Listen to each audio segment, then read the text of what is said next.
Putin Kim Jong से की मुलाकात में कई फैसले संभव हैं। देखिए, किम जोंग को मिसाइल तकनीक दे सकता है रूस, और कहीं ना कहीं इस रीजन में किम की ताकत रूस के साथ आने से बढ़ेगी।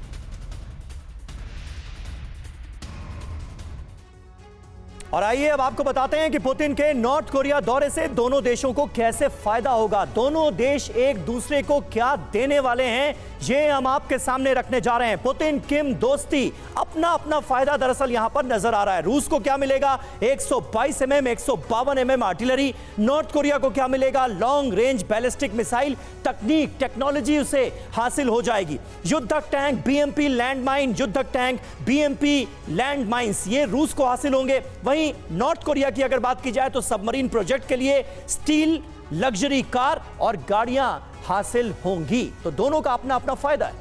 रूस की बात करते हैं तो armoured vehicle, bullet proof jacket, ये सब मिल सकता है रूस को। उत्तर कोरिया की बात करें, अनाज, फर्टिलाइजर और कपड़े, जो उसकी एक मूलभूत जरूरतों को पूरा करने में मदद करेगा, ये चीजें मिल सकती हैं। जी हां, अब आपको बताते हैं कि रूस का चीन, बेलारूस और उत्तर कोरिया के साथ गठजोड़ बनाने से दुनिया में खतरा कैसे बढ़ जाएगा और इसे विश्व युद्ध की आहट के तौर पर क्यों देखा जा रहा है। उत्तर कोरिया के साथ हथियारों की डील हो रही है। पश्चिमी देशों से चारों देशों की दुश्मनी है, यानी सीधे सीधे दो धड़े बनते हुए यहां पर नजर आ रहे हैं। वर्चस्व की जंग में शक्ति संतुलन को खतरा निश्चित तौर पर पैदा होता दिखता है। रवि, बिल्कुल, देखिए, अमेरिकी वर्चस्व को चुनौती देने से और भी तनाव बढ़ सकता है।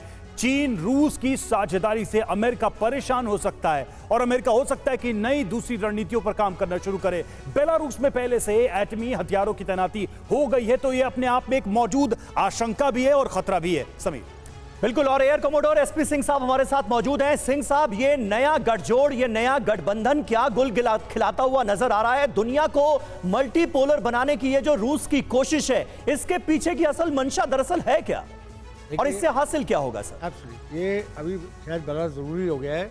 रशिया में 5वीं बार आने के बाद पुतिन जो है ये रियलाइज़ कर रहे हैं कि रशिया अपने दम पर अकेला इस चेंजिंग वर्ल्ड ऑर्डर में अपने आप को अकेला रख के नहीं लड़ सकता। तो जैसे अभी अमेरिका का एक स्ट्रेटेजिक ब्लंडर है सबसे बड़ा, कि उसने इतने सैंक्शन लगा के यूक्रेन की वॉर में धकेल के रशिया को चाइना के साथ जोड़ दिया, तो उसके इकोनॉमिक पावर से जोड़ दिया है।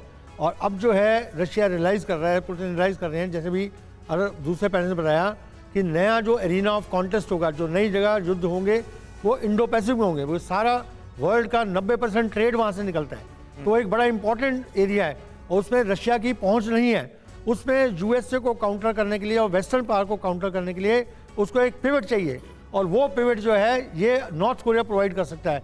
और ये एक बहुत ज़रूरी मुद्दा है। आप आने वाले समय में देखेंगे कि ये इसके लिए इस पर काम होगा, और रशिया में जो उनके प्रेसिडेंट जा रहे हैं, इस बात पर जरूर बातचीत होगी।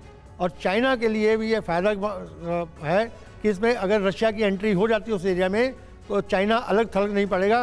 नहीं, उस समय चाइना पूरे इंडो पैसिफिक में वेस्टर्न पास के अगेंस्ट और क्वाड के अगेंस्ट अकेला खड़ा है, तो उसको एक सपोर्ट है। तो इसी से वो नेक्सस बनेगा जिसे आप मल्टीपोलर वर्ल्ड कह रहे हैं। जी बिल्कुल, और देखिए, पुतिन के उत्तर कोरिया दौरे से पहले दक्षिण कोरिया का दावा भी सामने आया है। बड़ी संख्या में रूसी डिफेंस एक्सपर्ट उत्तर कोरिया पहुंचे। ये दक्षिण कोरिया का दावा है, उत्तर कोरिया को जासूसी सैटेलाइट बनाने में मदद कर रहा है रूस, ये दक्षिण कोरिया ने दावा किया है।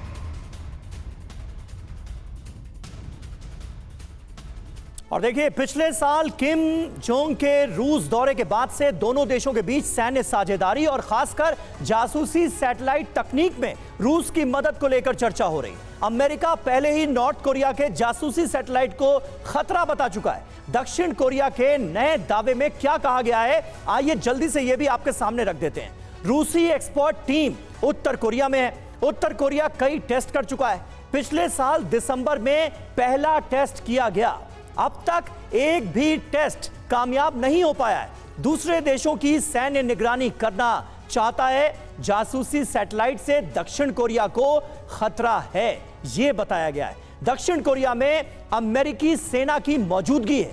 दक्षिण कोरिया ने उत्तर कोरियाई सीमा पर निगरानी और ज्यादा बढ़ा दी है। ये तमाम डेवलपमेंट्स हो रहे हैं। 2 जून को दक्षिण कोरिया, जापान और अमेरिका की बैठक होनी है उत्तर कोरिया के जासूसी सैटेलाइट पर। इसमें चर्चा संभव है, मुमकिन है। इसमें मनीष क्या हो सकता है, क्या आप हमारे दर्शकों को नई डिटेल देना चाहेंगे? देखिए, आपको वैगनर आर्मी याद होगी जो पुतिन की प्राइवेट आर्मी कही जाती थी। आपने देखा था कि कैसे उसका इस्तेमाल पहले अफ्रीका में, फिर यूक्रेन में, बाखमुत में, मारियोपोल की लड़ाई में किया गया। किम जोंग उन भी पुतिन के लिए ठीक उसी तरह की वैगनर आर्मी का एक्सटेंशन वर्जन है, ताकि आप उनका इस्तेमाल कर सकें। देखिए, अगर युद्ध 2020 का मैच होता तो आप कहते कि अमेरिका और पश्चिमी देश एक बार के लिए 20 साबित हो सकते थे, लेकिन ये लंबा चलने वाला है। 2.5 साल से युद्ध चल रहा है। ये 5 डे का जो टेस्ट मैच का फॉर्मेट है उस तरह का है। ऐसे में आपको हर तरह के बल्लेबाज और गेंदबाज की जरूरत होती है। किम जोंग उन आवश्यकताओं की पूर्ति करते हैं कि पुतिन ने इशारा दिया दक्षिण कोरिया पे थोड़ा दबाव दे दो, जापान पे थोड़ा दबाव दे दो, अमेरिका प्रेशर में आ जाएगा। अमेरिका को घेरने के लिए आप देखिए पुतिन ने कितनी चालाकी के साथ ईरान का, उत्तर कोरिया का, इन सब का इस्तेमाल, यानी आप कह रहे हैं कि दूसरे फ्रंट पर अमेरिका को उलझाने के एक महत्वपूर्ण टूल के रूप में किम काम आ सकते हैं। ये एक डिप्लोमेटिक नजरिया पुतिन का है।